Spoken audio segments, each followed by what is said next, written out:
Then listen up! We're back. Halo Season 1, Episode 2. Title of the episode is Unbound. And the more I watch this and the sad state of Halo Infinite, the more I'm becoming unbound to the Halo franchise and 343 industry themselves. So, like I said before, I'm going to attempt to give you a quick rundown of this summary of this episode, and then I'm going to give my thoughts on it at the end. Alright, so we open with a flashback. We're on Reach. 22 years ago, there's a young chief, young little John. See all the scars on his body from all the experimentation? He's trying to escape the UNSC with his friend Soren, but he backs out, and he arrests him. Soren's in his armor and asks Chief where his armor is. I was a little confused, because why would they have free access to their armor while they're still in training? It seemed kind of strange to me. Soren shows his mangled hand, and he said all the trainings cost him his arm, and how, Catherine Halsey is evil. He says, I'm a free man. So John, even though he tried to arrest him, he says, fuck it, lets him go, gives him 5 minutes, head start to run. And that's the end of the flashback. We cut to Chief. I guess he's having this flashback. Him and Quan are in the Condor. They're going through slip space. She's never seen slip space before, and when Chief tries to explain it to her, of course, the strong, powerful young woman tells him, she's like, ugh, you're ruining it. Like, you asked how it worked. You asked, and when he tried to tell you, answer your question exactly how it was, you just dismissed him completely. That's become a running theme already in these first 2 episodes, is she completely dismisses Chief, even though she should be very intimidated by him. So Chief says, she asked him why, how come he saved her? And Chief says, it's wrong to let a kid be executed, wouldn't you agree? She says, thank you. He says, you're welcome. I was like, oh my god, she actually showed gratitude to this dude who saved her life already twice, at least. And then the, dumbass intro comes on where they try to, bait you with the opening Halo song. And then you cut to, we're back on Reach, Captain Halsey, Lord Hood are having a conversation. Lord Hood looks fucking old. I mean, he looks fucking old. I know Lord Hood was older than the rest of the UNSC, but he didn't look that shitty in the games. So she says, Halsey tells him Silver Team is preparing to retrieve Chief and the object. Hood says the committee should hear her plan on what to do with a superhuman you can't trust. Again, the fact that they're not giving some leeway to Chief, like kind of benefit of the doubt thing. I mean, Halsey is, and Silver Team is, but the rest of the UNSC is like, oh no, we can't trust him, we're gonna arrest him. Like, he should be given some leeway, considering and they say this in the show, that he is the most dangerous weapon and most vital asset they have in the fight against the Covenant. So Silver Team gets, an estimate on Chief's location, and I'm sorry, but I couldn't help to think, I'm like, slip space tracking, hyperspace tracking, what does that remind me of? Ow! Chief exits slip space into an asteroid field, a la, original Star Wars. I just kind of thought that was funny. But Chief navigates the asteroid field and then comes to a mountain colony known as Nowhere. Wait, it's not Nowhere, it just looks like Nowhere. It's called Rubble. He lands, he docks, he comes off the ship, and then, the people draw their space AKs on him. Not joking, the space AKs are still in the show. And then they block him walking down this, walkway with a forklift. And yes, the forklift memes from the Halo games, I get it. But it's like, that dude's a Spartan. They block him anyway. They block him with a forklift. He literally hands the box to Quan, moves the forklift out of the way with his frickin' hand. And then Soren comes out. I guess he's like the leader of the colony. And he says, if John wanted you dead, you'd be dead. I'm like, damn, you just said his fuck. When I first saw it, I was like, wow, you just said his name in front of everybody. But then Chief immediately takes off his helmet in front of this entire group of people that just had guns drawn on them.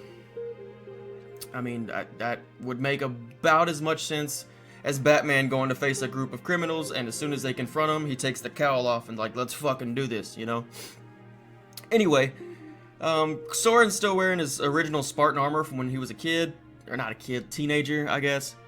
It still fits pretty well. So, Soren tells Quan the UNSC has placed a new leader on Madrigal who has put a bounty on her head, so now the UNSC wants her dead, and the new leader on Madrigal wants her dead. Soren takes Chief through, it's kind of like a bootleg Mos Eisley scene, and I thought I was kind of reaching for that until the dude said it's home to every misfit, outlaw, and renegade in the galaxy. No government, just freedom. And I was like, holy shit, this is Mos Eisley. Mos Eisley Spaceport. You will never find a more wretched hive of scum and villainy.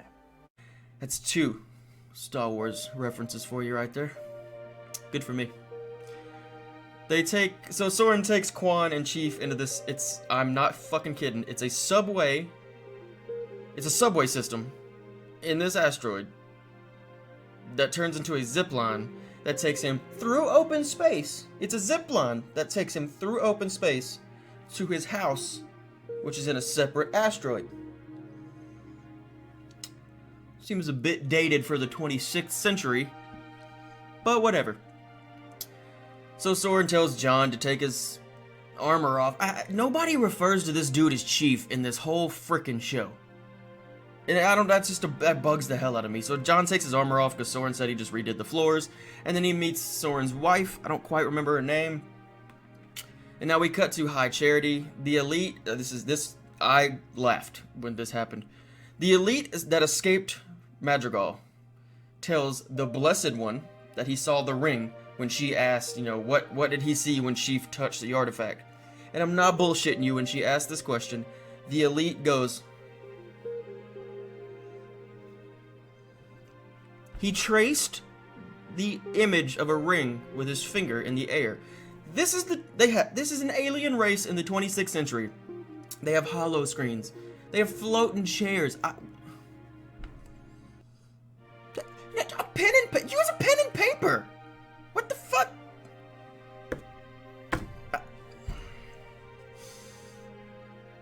Go back to Reach. The UNSC committee discusses the situation on Madrigal, saying the person they put in charge is ruling with the iron fist heavier than they anticipated. I feel like this was a little on the nose about kind of how the US has placed key leaders in positions in different spots of the world. But yeah, whatever. So Halsey tells the committee about the Cortana program. So she did that by telling Lord Hood that, oh yeah, Parangoski's cool with this. Admiral Parangoski's cool with it. So she tells the committee about the Cortana program. Parangoski is obviously really pissed off. She says Cortana will be able to override the Spartan mind. I'm not a huge fan of this because it's basically you're going to try to turn the Spartans into controllable robots. And that just, I have a thought on that at the end that I think that'll be changed up a bit. So Parangoski, begrudgingly says she's on board with a trial run of the Cortana program on Chief. So cut back to Madrigal. The new evil white supreme leader Vinsher is executing people with his space Glock. And I'm not fucking with you. I couldn't find one. Maybe it'll be in there later in the day when the episode's been out a little longer. But it's a fucking Glock. It's a Glock. It is the 26th century and this man is using a Glock. I know they're a very reliable firearm, but holy shit. This is like 500 years in the future and we're packing Glocks, man. We haven't been able to do better than the Kalashnikovs and the Glocks. Those two style weapons stand the test of fucking centuries, I suppose. So back on, bootleg Mos Eisley / Nowhere / Rebel, our little rebel gang, including Chief, they're all chopping it up on the couch, and Soren says that the pellet in Chief's back that enhances battle focus can be removed at any time, and it's like opening your eyes for the first time. I like to feel that their enhancements, the experiments done on the Spartan 2 program, they probably wouldn't be as easy to remove as just taking it out. I feel like there would be some, like the neurosurgery that would have to take place there. But it's the 26th century, But I don't really have too much faith in this, 26th century society when we're using space Glocks and space AKs still. So, Kessler, Soren's child, yes, Kessel, with the ER at the end, Kessler. A lot of Star Wars references in this one. He gives Chief his sign, which is a little stamp with a smiley face on it. And it means he can count on him. I was like, okay. What the fuck are they gonna do with that? But later in the episode, Chief has this moment where he looks down at his hand, sees a little smiley face, and feels the thing. It's like, oh, what? Okay. Alright, so on the frigate, Stalwart Dawn with Silver Team that are tracking Chief. They talk about, Chief, oh, we got a plan, Chief's got a plan. And then you go back to Reach, race swap Miranda Keys, says she's the one who should analyze the object. Parangoski shoots her down, says she's just like her mother.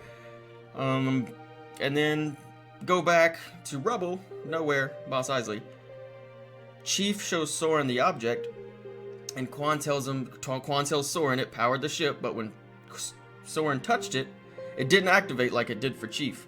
Meaning now, not all humans can activate Forerunner artifacts. Fuck lore. So Soren tells Chief about a guy who was sucked up into, abducted by a Covenant ship. Soren takes him to him. The guy's name is Reth. He seems very interested in Quan, which I'm assuming is, it's foreshadowing to the girl is the key to everything. Chief shows Reth the object. He says it's a Covenant. It says the Covenant's religion is based off, all things like this.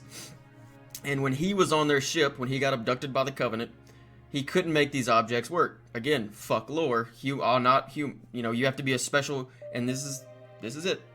The Blessed One is the name of the. It's what they call the female on the Covenant.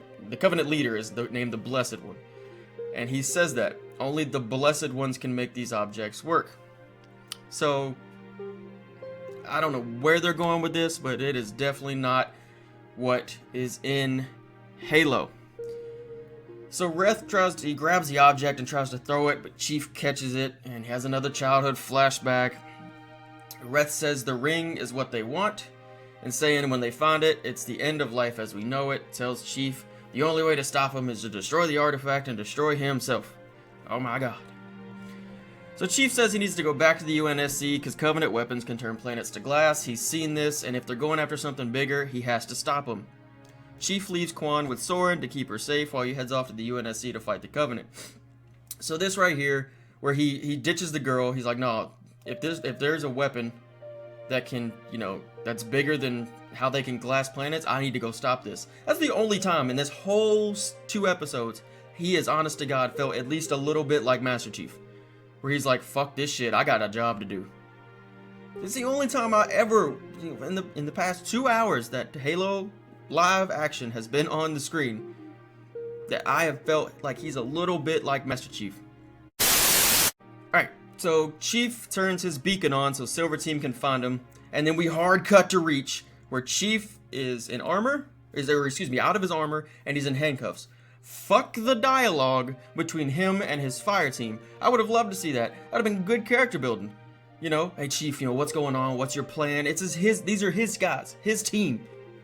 That could have been, you could have used that opportunity for maybe exposition, maybe foreshadowing, maybe setting up future plot, but no, fuck that. Hard cut to Reach.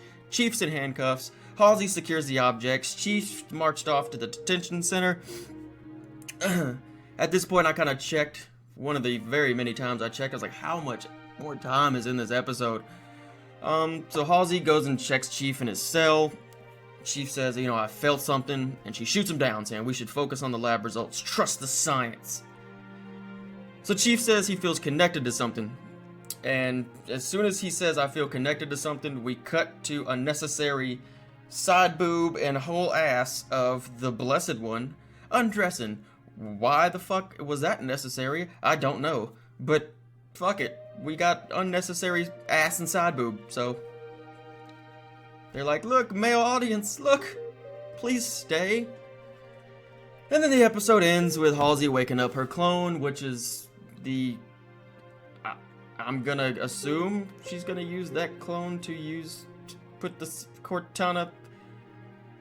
Cortana's an AI from Halsey's mind, from Halsey's subconscious. Cloning herself, maybe I'm missing something in the actual lore, but I could be wrong on that, but it just seems really weird to me. So, that was the end of the episode. Holy shit. Yeah. Wow. So, I'm calling it right now. Chief and the Blessed Ones are siblings. And the whole Cortana controlling Spartans thing, on the trial run with Chief, it's going to go haywire, and him and Cortana are going to become partners. I hope I'm not wrong on that. But I'm calling it, yes, the Chief and the Blessed Ones are going to be siblings. His helmet was on for like 30 seconds in this whole episode. When he was around a group of people he didn't know, his helmet was off. But when he was alone in his ship, by himself, it was on. Okay. The dialogue in the show feels very forced. It doesn't feel natural. I don't feel any of the actors have really good chemistry at all. And 200 plus scripts for the first 9 episodes. You can definitely, that definitely comes through. And I wouldn't say the performance, I don't think the actors are necessarily doing a bad job, but the scripts they're given are not good. Chief's super uncomposed. I get it within the show, he's unsure of himself, but he chokes this dude up against a cage. I'm like, that's Chief's real cool, calm, and collected. We find out the ring is a weapon. The Halo ring is a weapon from some cracked out alien abduction victim instead of Cortana, who actually goes into the ring's core and tells us this is a weapon. Now that's when 343 Guilty Spark is trying to convince Master Chief, the Reclaimer, to launch it, to activate the Halo ring. And Cortana says, whoa. He's lying. This is bullshit. We have, I can't believe we're using 21st century, hell, 20th century weapons in the 26th century. That is jarring to me. Honest to God, it takes me out of the show. I would rather them have, like, salvaged UNSC weapons than fucking Kalashnikovs and Glocks. So, they've confirmed only Blessed Ones can activate the artifacts. So, if the Covenant finds the Halo ring, it is fucking wraps. It is over. They won. They win. It's over. They have a Blessed One. Once they find the Halo rings, they know more about it than the humans do. It's a wrap. Again, I don't like that not all humans can manipulate and activate Forerunner artifacts. I hate that. That breaks lore. CGI is still crap. It's not crap, but it looks like a TV show. With a budget this large, this shouldn't look like a Wednesday night at 7 p.m. slotted on CBS Wednesday show or TV show. This should have a little higher level of production. The physical sets look fine, but I mean, every time I feel like we're at a physical set, it's it's very condensed. It's all hallways. They had a big budget. They could have expanded this a lot more. I feel like fans really appreciate when you build physical sets. You can tell there's authenticity there, and I don't feel that in this show. The show feels derivative. It feels like it's taken bits and pieces of Halo lore and a lot of other TV shows and a little bit of Star Wars, maybe some Star Trek, a little bit of Halo. It just feels hollow. It doesn't feel like Halo, you know? I think this is a subpar, sci-fi show with Halo scratched on the title and characters thrown into it. I'm gonna continue watching this. I'm gonna continue to try to keep reviewing it, begrudgingly reviewing it. I am really attempting to keep an open mind, but from what I've seen in these first 2 episodes, this is not gonna get better. I think it's gonna get vastly worse. Again, no discredit to the actors. They're giving it their best shot. God, Pablo Schreiber, that voice, it feels like he's doing a Master Chief impression. But just keep the helmet on and get Steve Downs, man. It ain't hard. God. Well, let me know what you think in the comments below. Like, share, subscribe. I'm gonna hate doing this whole season. But we'll talk to you later.